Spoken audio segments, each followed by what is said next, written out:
Port scanning is the process of checking for open ports, TCP or UDP ports on a remote machine. It is very important that you think of the traffic implications of your scans before you perform any, as it might have possible effects on the target machines. We have two methods for scanning a TCP port. The first method is called connect and the second method is called SYN/stealth. The first method is purely based on the three-way TCP handshake mechanism we saw earlier.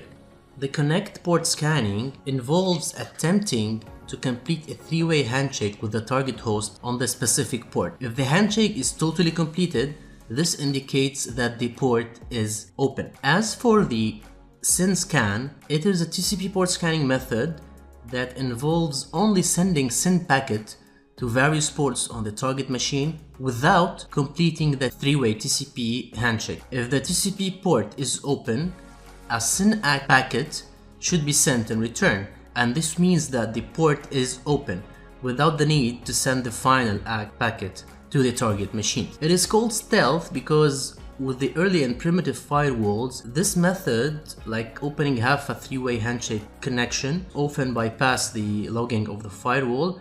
But this is not the case anymore with the new firewalls, as your scans will be detected. UDP scanning is different than TCP scanning, as we know that TCP is connection oriented while UDP is stateless.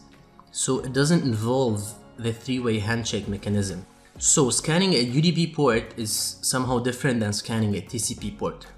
It is actually important to get into these details, as understanding these basics will help us a lot going through the course. So how does the UDP scanning work? Actually, an empty UDP packet is sent to the specific port, and if the UDP port is open, so we expect no reply will be sent back to us from the target machine.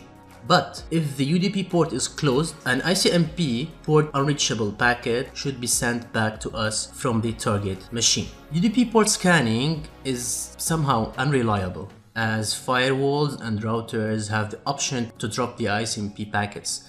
So this can be misleading to us. So people often forget to scan UDP services and stick only to scanning TCP ports. One of the most popular and robust port scanners to date is the famous NMAP tool. Believe me if I say that I saw complete penetration testing reports which are totally based only NMAP tool.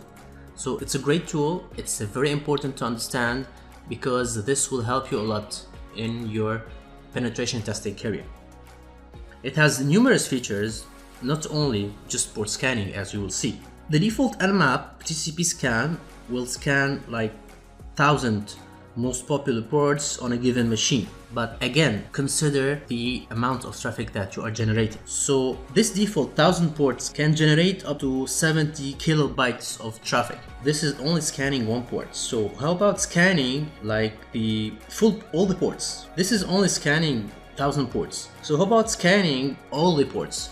That's 65535 ports on the machine. It will actually generate around 4 megabytes of traffic. So 4 megabytes of traffic just for one host. How about scanning the full subnet? For example, the full subnet for a C-class network, which are like 254 hosts. It will generate lots of traffic that can compare to 1 gigabyte of traffic. So imagine if we scan a full Class B network. Imagine the size of traffic that we will be generating.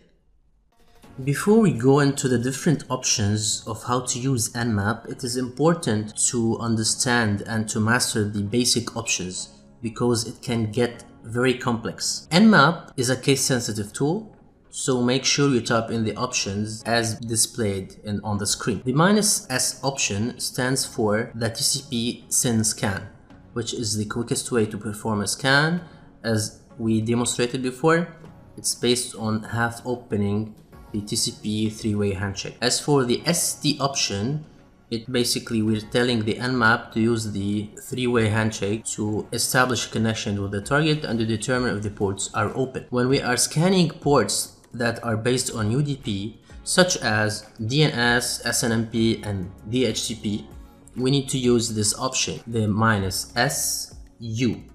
Another option to perform scan is to use the SN option, which basically sends TCP packet with null or no flags set, because the SYN packet and the SYN ACK and the ACK packets have flags set, like the sequence flag and the ACK flag. So here we're sending a packet with null flag set or 0 flags set. So if the scan returned an RST or REST packet, it means that the destination port is closed. However, if nothing is returned, it means that the port is open or filtered. The -SN option stands for pinging or sweeping the target. Here we are just pinging the target just to know if it's alive.